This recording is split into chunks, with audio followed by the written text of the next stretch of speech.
ماوەیەکی زۆرە پارێزگای کرماشان و ئیدارەی گەرمیان بۆ بەهێزکردنی ئاڵوگۆڕە بازرگانیەکانیان گفتوگۆی ڕسمی ئەنجامەدەن بۆ کردنەوەی خاڵێکی سنووری تر لە نێوان هەردوولا لە سنووری تیلەکۆ کەچی بەرهەمی ئەو گفتوگۆیانە نەبووەتە هۆکارێک خاڵە سنوورەکە بە شێوەی ڕسمی بکرێتەوە و ئەوەی دەبینرێتە هەناردەکردنی کاڵای سنووردارە لە دووی گەرمیانە و لەگەڵ ئەوەشدا هیچ خزمەتگوزاریەک بۆ بازرگانان بەدی ناکرێت. دوومەن مشکڵەتی مەرزی هەمە ئەوەسە فقط لە ئێران و جنس لە عێراق و جنسە ڕابۆدی و لەو دیۆ جنس نایە بۆرانە داواکارم لە هەرتوو حکوومەتەکە هەم لەو دیۆ جنس وارد بووە هەم لەم دێژە جنس بڕە. مشکلەکانمان دوکانمان نییە و شوێنمان نیە کە شتێکی تیادا بنین بۆ نمونەوەی سەبارەکان هەمووی بەدەرەوەیە تەماشاکەنەوە بارەکان هەمووی ببە باران و تەڕە بێ. داواکەین لە حکوومەتی هەرێم خزمەتگوزاریمان بۆ بکات وەکو دروستکردنی بینا وەکو ئاو وەکو کارەبا هیچ خزمەتگوزارێکی تیانی ئەگەر ئەمانمان بۆ بکەن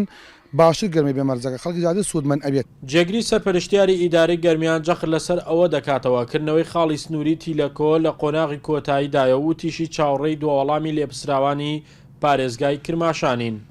مەرزی تیلەکۆ ئێمە پاش چەند جارێکە دانیشتن لەگەڵ لایەنی کۆماری ئیسلامی ئێرانە ڕێککەوتین بۆ کردنەوەی و سەبارەت بە ئێستا بە کۆڵبەری ئێستا ئیشەکە ئەو مەرزە ماوەتەوە لە ئیشوکاری وەکو مەرزەکانی تر کە ئێرانیش بێتە بەرەوە هەموو ئامادەکاریەکانیش تەواو بووە و چاوەڕێ ئەوەین کە ئەوان ڕۆژێک دیاری بکەن و ئیشەکانی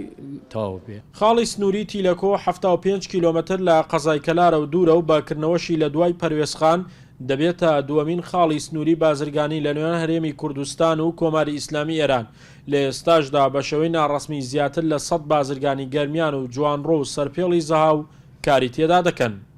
شاخەوان محەممەد کورسات نیوز سنووری تیلەکۆ.